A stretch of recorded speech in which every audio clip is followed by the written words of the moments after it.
Ooh, ooh, ooh. Check this out. Welcome back to the Mailbag here on the Dean Show. I'm Yusuf Estes and want to jump right into this one. This is an interesting one and a common one as well. When a person reaches the reaches the point where they say, well, the evidence is overwhelming and it seems to me that Islam is the truth.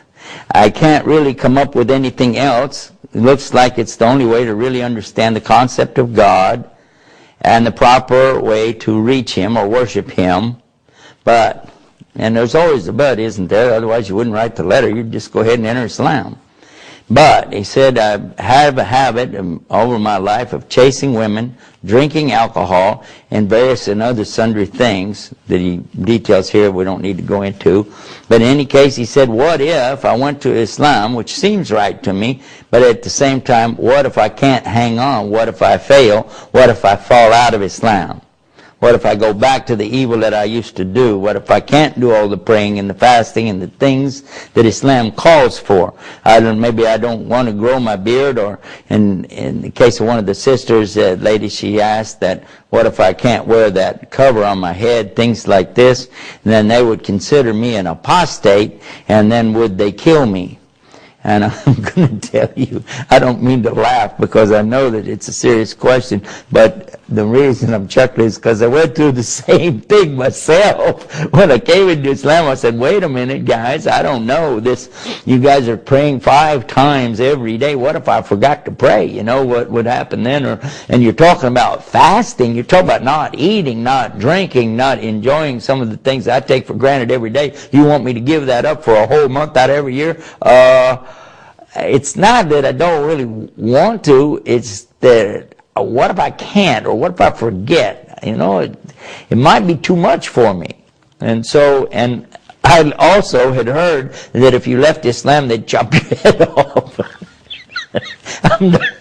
It was not funny. It was not funny when I heard it then, but it's funny now because I know good and well it's not true. But, you know, at the time, you know, I was hearing all these things. There were people all around me trying to tell me, oh, stay away from the Muslims, you're going to get a demon. Stay away from these Muslims because they're going to mess you up, they're going to do stuff to you, and blah, blah, blah. Terrorism, acts of, you know, suicide bombers, all the rest of it. Let me just put it real simple for you. It's very simple. If you really believe there's one God and He has no partners, and you're willing to worship Him on His terms, and you're really taking even the first step, then you have already entered upon the brink of Islam itself. Whether you know anything about the Arabiya, the Arabic language, or the Quran, or the Prophet Muhammad, peace be upon him, whether or not you have any knowledge of all of the subjects that people talk about, or even establish the first prayer, or even fast the first day of Ramadan.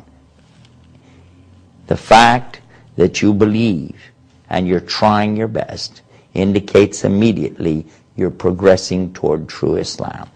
You want to continue in that way as much as you can, at your own pace, going step by step.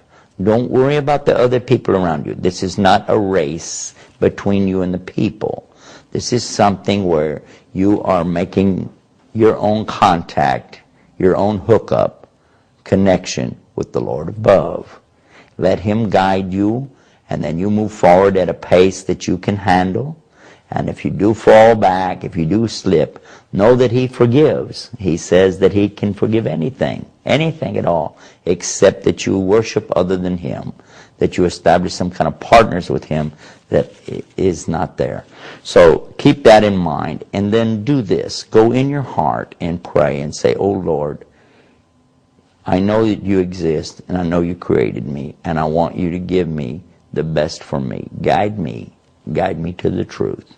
And if there is a God, then for sure He'll know, and He'll take care of you. It's up to Him. He's the only one that guides. He says in the Quran, you don't guide those whom you love, but it's the Lord above who guides to this straight path whoever He wills.